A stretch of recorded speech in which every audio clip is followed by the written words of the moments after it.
E na graciosa paz de nosso Senhor e Salvador Jesus Cristo,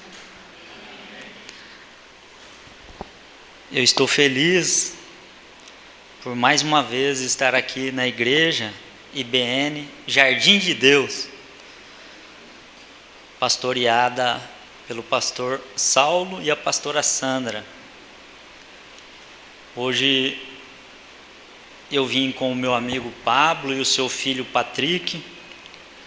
O Pablo é casado com a Ana e também com o seu Wilson e a Alessandra, para estar aqui cultuando com os amados ao Senhor.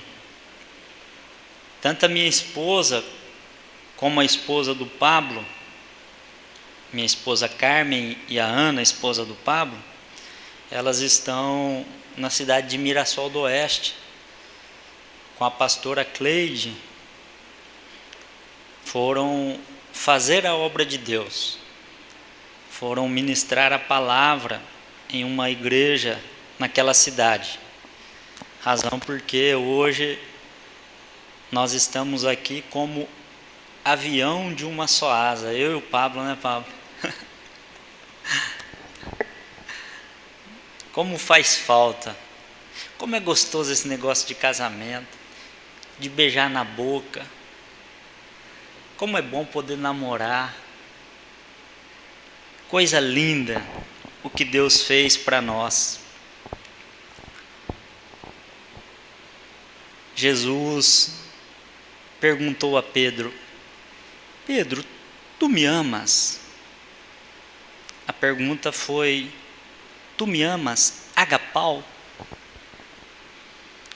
Pedro respondeu: tu sabes que eu te amo, filéu. É como uma esposa, a Alessandra, olhar nos olhos do seu esposo, Wilson, e dizer: Wilson, você me ama? E ele responde a ela: você sabe que eu gosto de você. Jesus então perguntou novamente a Pedro: Pedro, tu me amas, agapau? E Pedro mais uma vez respondeu: tu sabes que eu te amo, filéu. Jesus então, na terceira vez, agora pergunta a Pedro: Pedro, tu me amas, filéu?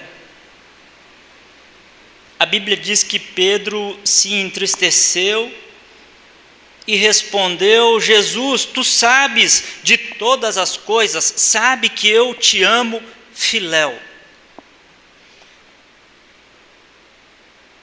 Pedro, outrora, quando estava diante de Cristo, disse a ele: eu estou contigo para o que der e vier.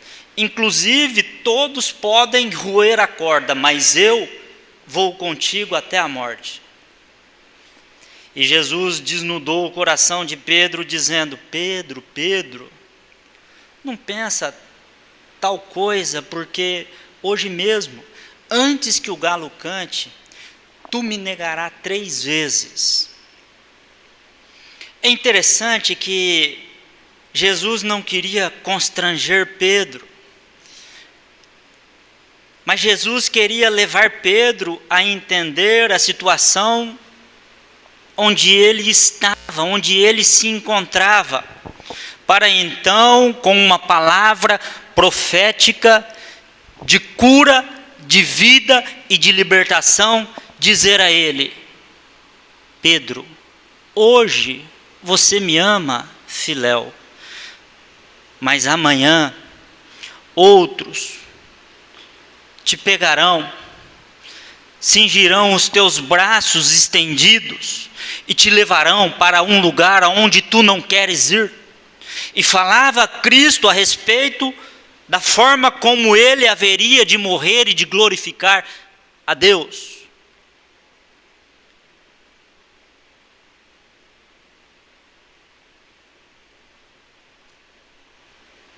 Eu Eu quero, no nome santo de Jesus de Nazaré, profetizar na tua vida que você vai amar esta mulher com o amor agapau.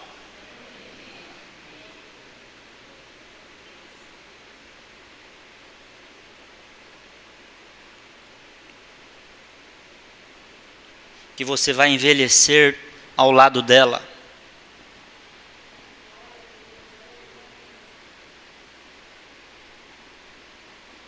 Que você vai se sacrificar em favor a ela. Assim como Pedro um dia teve condições de fazer em relação a Cristo. Porque o fruto do Espírito, nos diz Gálatas, capítulo 5, versículo 22. O fruto do Espírito é o amor.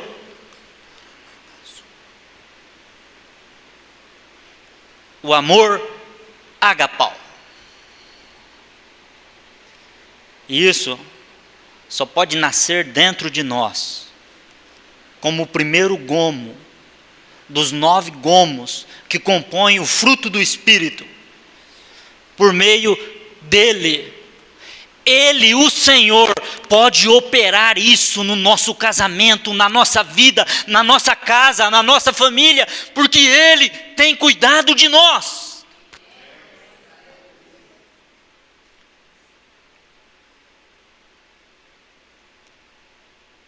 E eu me rendo, eu me entrego, eu quero isso para o meu casamento, eu quero isso para a minha casa, eu quero isso para a minha família. Ainda que eu falasse a língua dos homens ou dos anjos, se não tivesse amor, o amor de Deus, seria como o metal que soa, como o sino que tine. Ainda que eu tivesse o dom de profecia e conhecesse todos os mistérios e todas as ciências e tivesse uma fé capaz de transportar os montes, se não tivesse amor eu nada teria. Ainda que eu distribuísse tudo o que tenho para o sustento dos pobres e desse o meu corpo para ser queimado, se não fosse por amor, nada disso me aproveitaria. O amor é benigno. O amor é sofredor. O amor não se ensoberbece. O amor não suspeita mal. O amor não folga com a injustiça. O amor não é invejoso, não arde em ciúmes, não se ufana. Mas o amor folga com a verdade. O amor tudo sofre, tudo suporta, tudo crê, tudo espera. O amor é o vínculo da perfeição. Havendo profecias, serão aniquiladas. Havendo línguas, cessarão. Havendo ciência, desaparecerá. Porque em parte conhecemos e em parte profetizamos. Mas quando vier o que é perfeito, aquilo que é em parte se tornará completo. Quando eu era menino, eu falava como menino, eu pensava como menino, eu sentia como menino. Se a Carmen estivesse aqui, ela ia confirmar a forma como eu agia, assim como o seu Wilson, um beberrão, um insensível, um adúltero, um grosso. Mas agora que me tornei homem, levanta a mão aqui, homem, comigo. Mas agora que me tornei homem, eu deixo de lado as coisas de menino.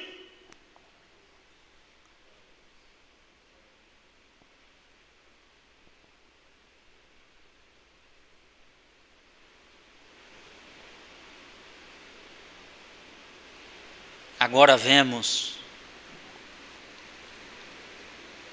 por enigma como por espelho, mas então o veremos face a face e o conheceremos como dele somos conhecidos. Agora, pois, permanece a fé, a esperança e o amor, mas a maior delas é o amor.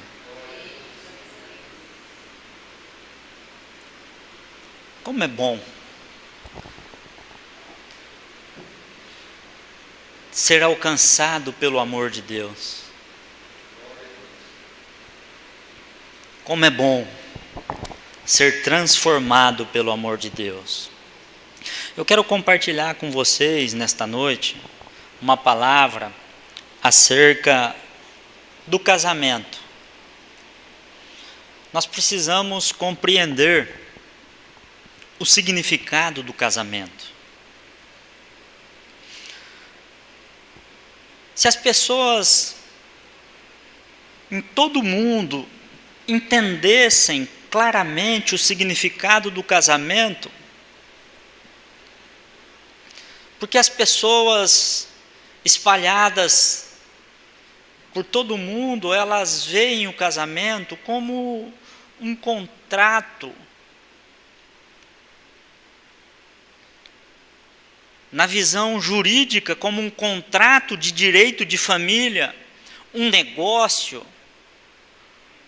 As pessoas enxergam o casamento como algo em que eu possa pactuar um acordo, um vínculo, que eu posso amanhã se retratar e revogar e voltar atrás daquilo que eu assumi, daquilo que eu entabulei.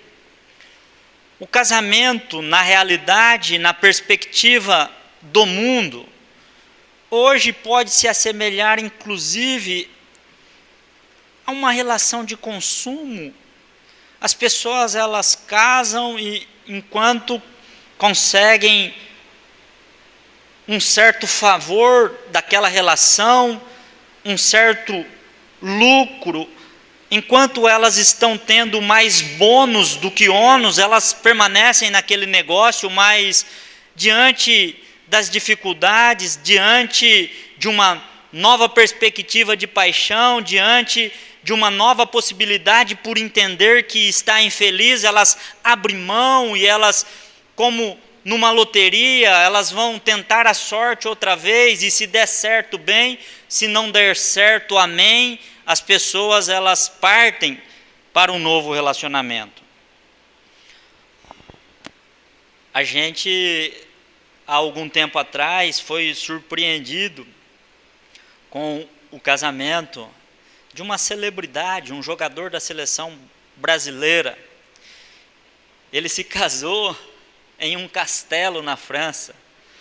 Eu comentava isso um dia, ministrando a casais, e um dos alunos se lembrou desse fato e foi gasto muito na festa.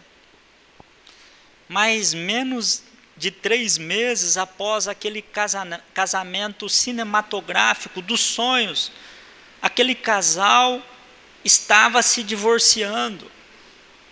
Nós tivemos um caso de uma artista norte-americana que se casou e menos de 2 dias depois do casamento ela se divorciou.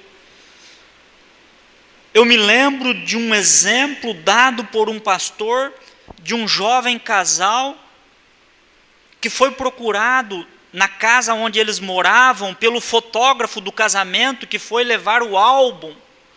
E ao chegar naquela casa e ao apertar a campainha, um vizinho se apresentou e informou aquele fotógrafo que aquele casal já havia se divorciado.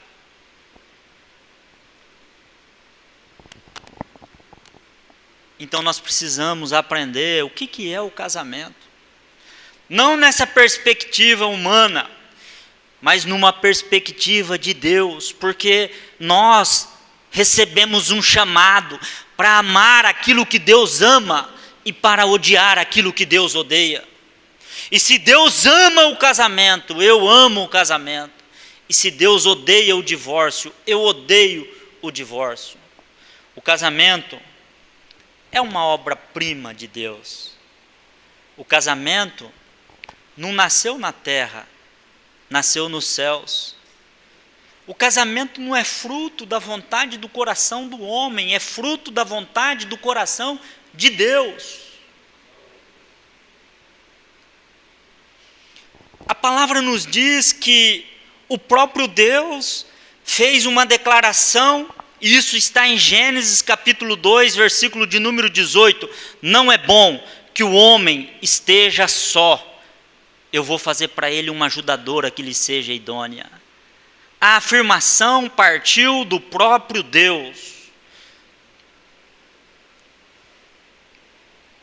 Adão, no paraíso, ele nem imaginava que aquilo que era bom podia ser muito melhor. Irmãos, a Carmen foi para Mirassol hoje cedo. Como é ruim uma casa sem a nossa Eva. Como é ruim você não ter uma Eva para poder compartilhar a vida.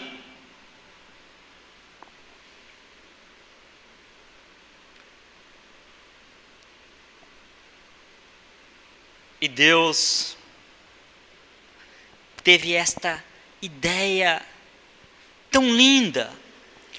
O livro de Jó diz que os anjos, eles contemplavam e jubilavam diante da criação. Imagina a cena. Deus coloca Adão para dormir. Os anjos olhando aquele homem adormecido, e o Senhor então arranca uma costela de Adão e começa a esculpir. Olha aqui, ó, a esculpir a sua perfeita obra-prima. Os anjos, eles não entenderam nada daquilo, porque no céu nós não temos anjo e anja. E de repente, Deus, ele traz, quando Adão levanta do seu sono, uma mulher criada, bela, nua, maravilhosa. E ele apresenta ela a Adão. E Adão disse: "Oh my God, o que é isso? Que cena é essa?" Ei, homem, você pode dizer comigo: "Obrigado, Senhor, pela minha mulher." E Adão então disse: "Ela agora é ossos dos meus ossos. Ela é carne da minha carne."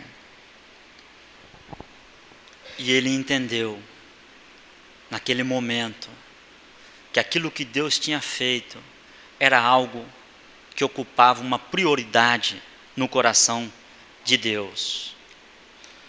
Se você quer entender o valor de um casamento, olha para o exemplo de Cristo. Porque se o casamento foi uma ideia do próprio Deus, a Bíblia diz que Jesus, quando esteve entre nós, ele iniciou o seu ministério público como Filho de Deus. Eu lhe pergunto, onde? Andando nas águas do mar da Galileia? Multiplicando os pães e os peixes? Ressuscitando um morto, como ele fez com Lázaro? A Bíblia diz que ele, o Deus Emanuel, ele escolheu iniciar o seu ministério numa festa de casamento em Caná da Galileia. Sabe o que Jesus queria dizer com isso? Que o casamento é prioridade na agenda de Deus. Sabe o que Jesus queria dizer com isso? Que o seu casamento é algo de extremo valor na agenda de Deus. Sabe o que ele queria dizer com isso? Que se o teu casamento precisa de um milagre, ele ainda faz milagre.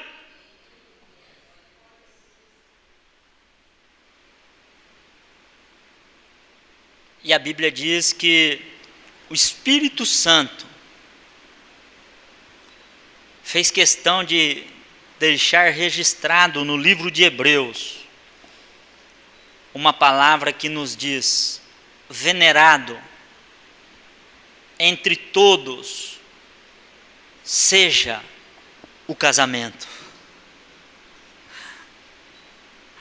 O casamento deve ser venerado, honrado por todos, porque é uma instituição divina.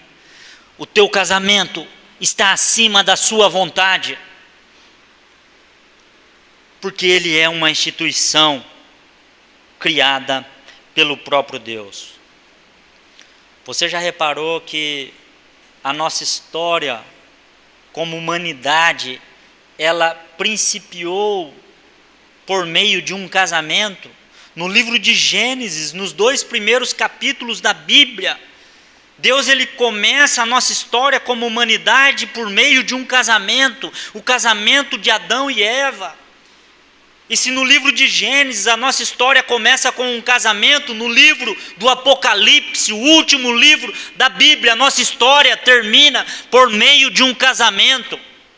No capítulo 19 do livro de Apocalipse, a palavra de Deus nos diz: fiquemos alegres e felizes, louvemos a sua glória, porque chegou a hora da festa de casamento do Cordeiro. E a noiva já se preparou para recebê-lo. Então o anjo me disse: escreve isto: felizes os que foram convidados para a festa de casamento do Cordeiro. E no último capítulo da Bíblia, nos últimos 2 versículos da Bíblia, a nossa história termina com as palavras do noivo e com a resposta da noiva, aonde o noivo diz: certamente venho logo. E a noiva, que somos nós, respondemos a ele: amém, vem Senhor Jesus.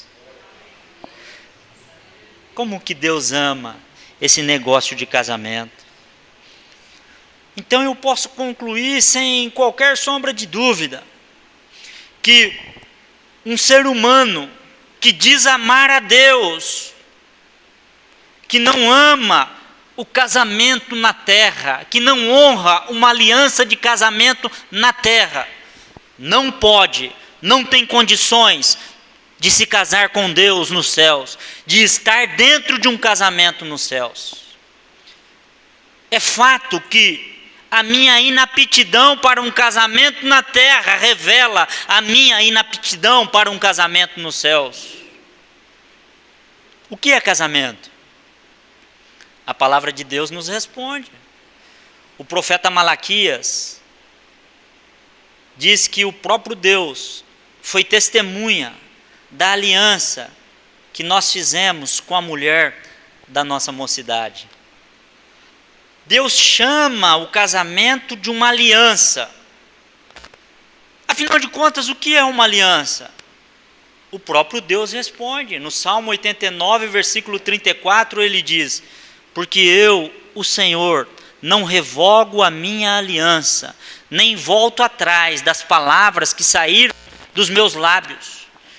Em outras palavras, uma aliança, ela não pode ser quebrada. Em outras palavras, o casamento é uma aliança. Em outras palavras, Deus une em casamento 2 pessoas, e as 2 pessoas se tornam uma só carne. Em outras palavras, aquilo que Deus uniu, o homem não separa.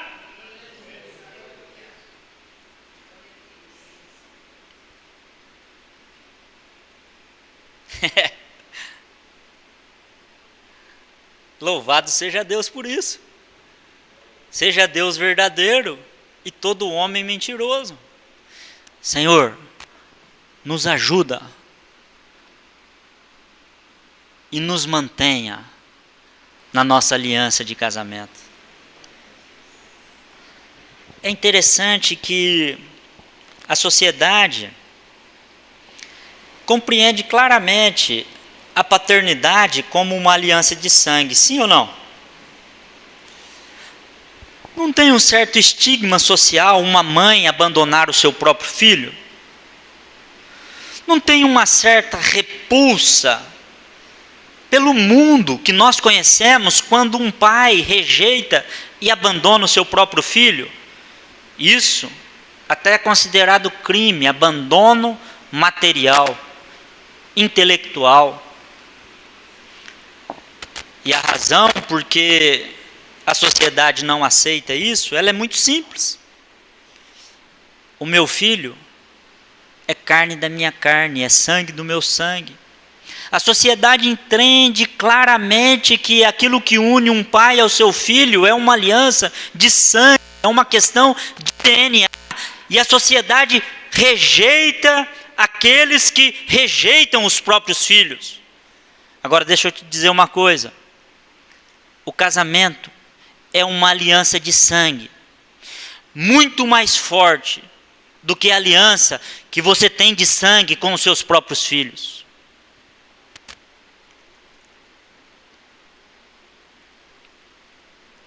Deus fez questão de deixar um sinal no pênis do homem por meio da circuncisão, aonde se era derramado o sangue do prepúcio. O homem, todas as vezes que olha para o seu pênis, lembra, na velha aliança, que na nova aliança está numa circuncisão do coração, que ele tem uma aliança de sangue com o seu Deus. E esse mesmo pênis, no casamento, rompe o ímen de uma mulher e derrama sangue no lençol, aonde aqueles que se dispuseram ao casamento, na obediência do mandamento de Deus, deixando a casa dos seus pais, e se uniram, se tornaram uma só carne aos olhos de Deus. E esta aliança de sangue é muito mais forte do que a aliança que une um pai ao seu filho. Sabe por quê? Porque Deus colocou no Éden, não foi um pai e um filho. Deus colocou no Éden um marido e uma esposa. Sabe por quê? Porque Deus fala que os pais lançam os filhos como flecha na mão do valente. Em outras palavras, os filhos são temporários, mas o nosso cônjuge é permanente. Em outras palavras, os nossos filhos, eles estão dentro de casa como quem está em um hotel. Eles não pagam a conta. E quando eles vão embora, nós ainda fazemos festa de despedida. É desse jeito, irmãos. Eu criei uma menina com todo carinho. Você cria a carneirinha bonitinha e chega um bodão de barba lá para mamar na carneirinha.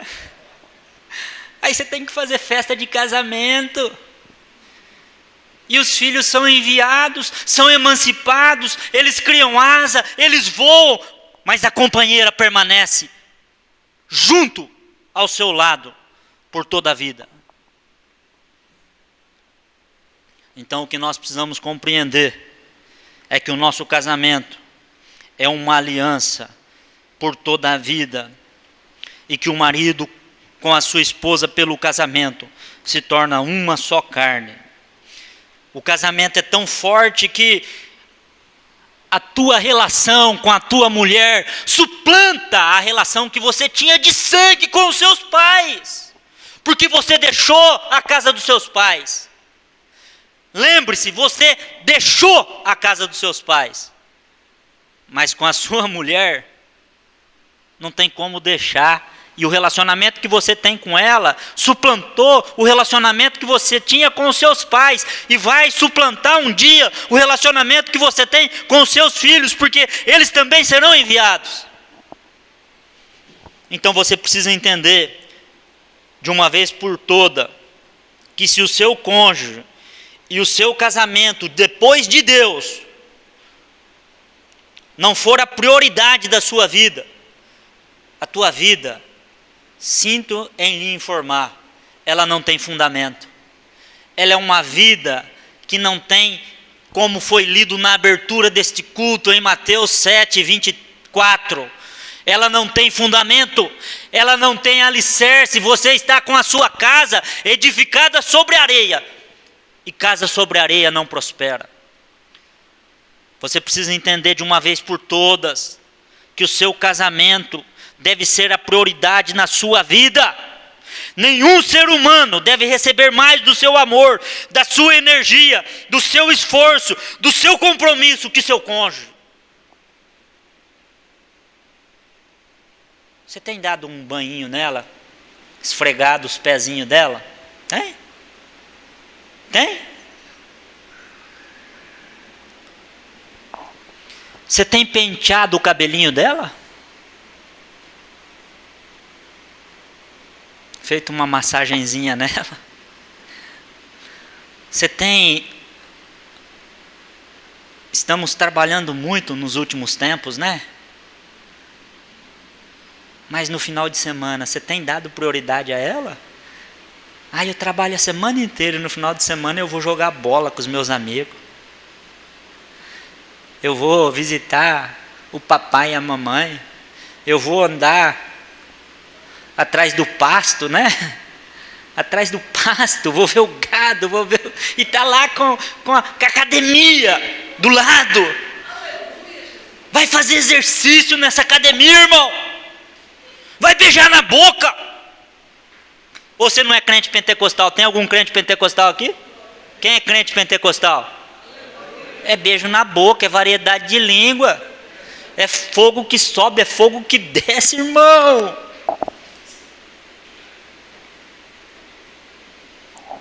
Se a tua esposa ainda não é a prioridade da sua vida, Jesus Cristo de Nazaré, Ele não está lhe expondo para o teu prejuízo.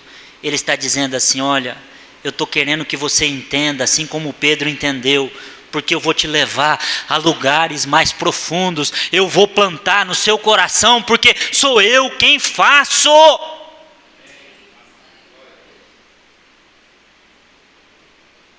Se hoje ouvires a sua voz, não endureçais o vosso coração.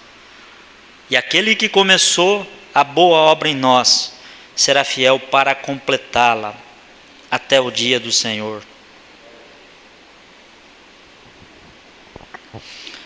O nosso casamento é uma aliança entre nós e o nosso cônjuge, entre nós e o nosso Deus, a ponto da Bíblia nos dizer em Provérbios 2,16, para te livrar da mulher imoral, da estrangeira que seduz com palavras, que abandona o companheiro da sua mocidade e se esquece da aliança que fez com o seu Deus. Nós, quando nos casamos, tornamos sim um cordão de 3 dobras que não se rompe facilmente. Quando eu olho para a aliança que Israel fez com os gibeonitas, ontem, eu não sei se você viu, mas na Record passou exatamente o momento que Josué e a nação de Israel foram lutar uma guerra em favor dos gibeonitas. Os gibeonitas enganaram Israel. Israel fez uma aliança, iludido e enganado com os gibeonitas. E quando os gibeonitas se viram em apuro por causa da união de 5 reis, mandou chamar o povo de Israel. Israel foi consultar a Deus. Deus, nós devemos ajudar? Claro, vocês não fizeram aliança com eles. Fez aliança, tem que honrar a aliança. E a Bíblia diz que naquela batalha, mais foram os que morreram por pedras que caíram dos céus, do que os que morreram pela espada dos israelitas. A Bíblia diz que naquele dia, Deus parou o sol no vale de Gibeão, e a lua no vale de Ajalon. Deus moveu os céus e a terra para dar vitória a Israel, porque eles estavam honrando uma aliança. Se você honrar esta aliança que você fez com a tua mulher, Deus vai mover os céus e a terra para abençoar a sua vida. Você honra aquilo que Deus honra, e Deus honra você, porque aos seus amados Ele dá enquanto eles dormem. Mas é tão interessante que a Bíblia diz que 500 anos depois de ter sido feita essa aliança, na época em que Davi reinava sobre Israel, uma grande maldição se estabeleceu na nação de Israel, e Davi foi consultar a Deus: Deus, qual é a razão de tamanha maldição no meio do povo de Israel? Sabe o que Deus respondeu para Davi? Essa maldição, ela se estabeleceu no meio de vocês, porque Saul, considerando estar fazendo algo zeloso para Deus, perseguiu os gibeonitas, quebrando uma aliança que havia sido feita com eles.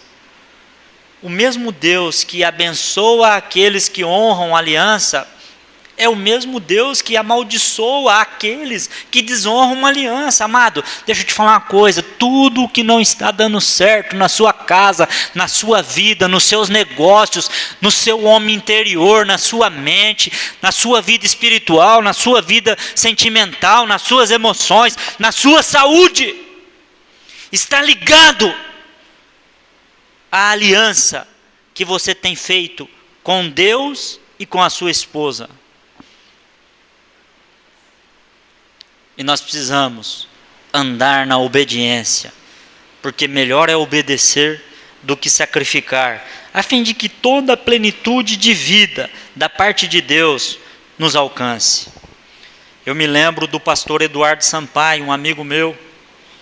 Ele já tem mais de 80 anos. Ele permaneceu casado com uma esposa que literalmente era inválida, vegetava em uma cama. Ele permaneceu com ela durante um período de anos que ela esteve nessa situação, pregando a palavra de Deus, trabalhando com casais, e o dia que Deus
colostomia, porque ele teve que colocar uma bolsa de colostomia. Eu não sei se você já pegou numa bolsa de colostomia. Eu tive a oportunidade de tirar aquela bolsa de colostomia dele, e fede, é fezes que sai naquela bolsa, e é caro, é um material caro. Você, numa condição financeira não tão privilegiada quanto a dele, tem que pegar aquela, literalmente, fezes, cocô, e jogar dentro do vaso, e tem que voltar e colocar aquela bolsinha no lugar.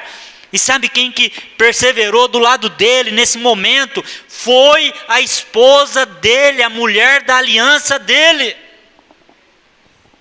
E muitas vezes hoje, quando nós ainda estamos com saúde, com vida, com vigor, a gente, em vez de viver a plenitude que o nosso casamento é para ser vivido, a gente fica que nem um homem cego, olhando para baixo, vivendo uma vida de conflito, vivendo uma vida de problema, vivendo uma vida de rancor, vivendo uma vida de palavras envenenadas, vivendo uma vida de profecias de maldição. Mas Deus quer virar isso na nossa casa e quer fazer do nosso casamento um lugar de bênção, um lugar de glória, um lugar de virtude. Deus quer fazer da nossa casa um lugar de cura, um lugar de milagre, um lugar onde as pessoas vão chegar e vão ver o bom perfume de Cristo e vão ver a glória do Senhor. Amados, eu louvo a Deus porque Ele separou esse dia para nós estarmos aqui. Eu louvo a Deus porque o Espírito de Deus, Ele vai cimentar no seu coração uma certeza plena de que você está casado e que você vai permanecer casado, fiel e honrando a sua mulher por toda a vida. Que Deus possa completar essa palavra no seu coração. E eu te convido a ficar de pé nesse momento.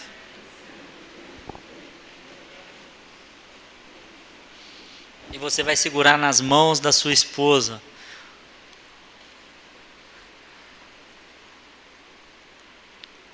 E você vai dizer assim para ela: eu vou falar e vocês repetem. Meu amor. Olha no olhinho dela. Aonde quer que fores, irei eu. Aonde quer que pousares, pousarei eu. O seu Deus é o meu Deus. A sua família, inclusive a minha sogra. A minha sogra, não é sua não, fala de novo. Inclusive a minha sogra é a minha família. Aonde quer que morreres, morrerei eu, e ali serei sepultado. Me faça Deus isso e outro tanto, se somente a morte não me separar de ti. Te amo. Dá um beijinho na boca dela agora.